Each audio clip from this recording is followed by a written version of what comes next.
Now to National Senator Matt Canavan, who I caught up with just a few moments ago. And joining me now is the man who lobbed the hand grenade into the whole climate debate earlier this week with his piece in The Australian, pointing out that we cannot sacrifice our competitive edge in the name of climate zealotry. Matt Canavan, what a week. Welcome to Inside the News again. How are you, mate?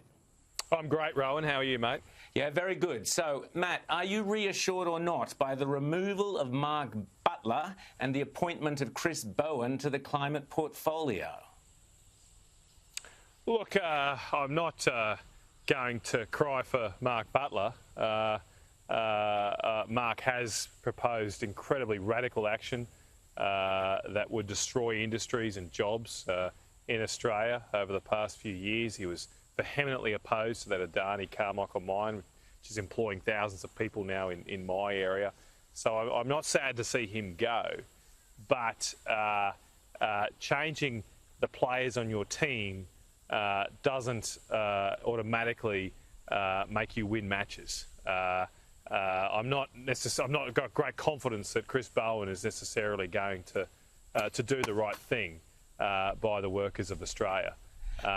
So let's wait and see. I'm not going to poison the well for Chris on day one. I wish him all the best, because I do want to see a country where we have bipartisan support for the development of our nation, for the dignity of work, and for the promotion of job creation in this country. We should have both major political parties supporting a strong manufacturing industry, a strong mining industry.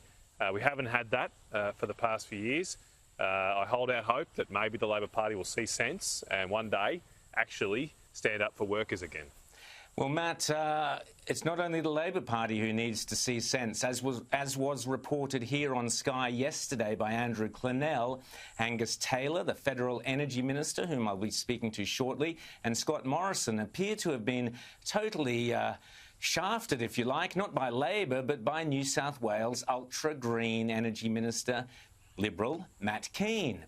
Thanks to him, the investors in a new gas plant for the Hunter appear to be having second thoughts. How can the Liberal Party survive if it keeps tolerating the views of climate zealots and renewables fantasists like Matt Kean or even Dave Sharma? Well, the electricity system in New South Wales is facing a crisis. You've had rolling blackouts in Sydney suburbs this week. How have we let it get to the stage where a major city cannot keep the lights on after a few hot days? It hasn't been a hot summer, it's just been a few hot days.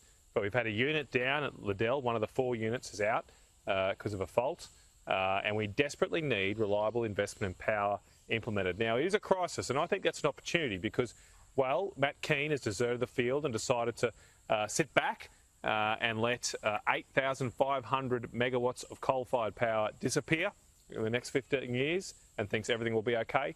Well, it's an opportunity for us to step in, because last year we said, Scott Morrison and Angus Taylor said, that if a private investor wouldn't invest in a gas-fired power station in Newcastle by March this year, we'd build one ourselves. So all those out there saying that the government shouldn't invest in coal or gas-fired power stations, well, it's too late. That train has left the station. We've promised, we've said that we will build one by March this year, and we will have to, because the private sector is not coming to the party thanks to the actions of Matt Kean and the New South Wales government. But I would still say, I'm putting in a last-ditch effort here, Rowan, to say, why would we build a gas-fired power station in the world's greatest thermal coal basin, the Hunter Valley? There's no gas there in Newcastle or in the Hunter Valley. There's very little gas in New South Wales.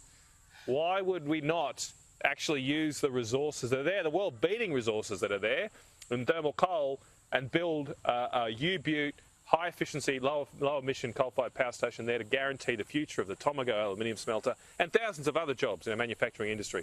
So I'm still fighting for that. I'm fighting for common sense to prevail in the next few months, because I don't know, the other story we've seen over summer is the gas prices in the international world have gone through the roof.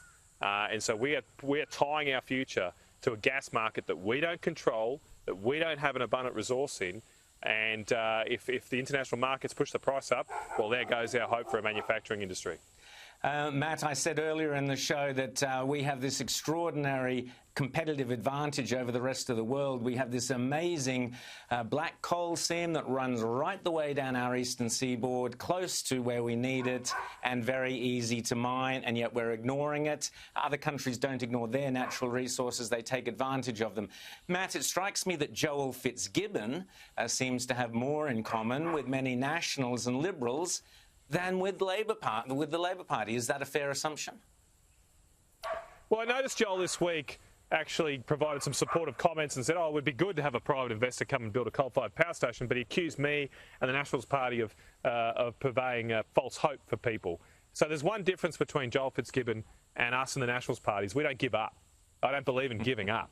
I don't believe in putting up a white flag for people's jobs and their futures. I believe in fighting for their futures and fighting for their livelihoods. And so I'd love for Joel to see the light in that regard, because it's not what you believe in politics that's important. It's what you're prepared to fight for, what you're prepared to stand and dig in a hole and say, that is what I'm defending. Now, because I've got no doubt that Joel, at the heart of hearts, has got good intentions. But you must say, over the last few years, he hasn't proven himself to be a fighter.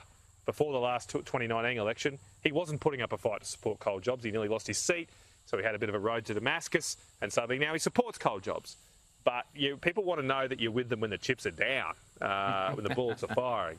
And yes, there's a lot of people out there saying coal-fired power won't happen. You're silly, Matt Canavan. It'll never happen.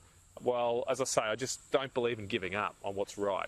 And Absolutely. So I'll fight for that. And if Joel wants to join me and fight for that cause, I'd love to see it happen. As I said, I'd love to see bipartisan support for big nation-building projects again in this country.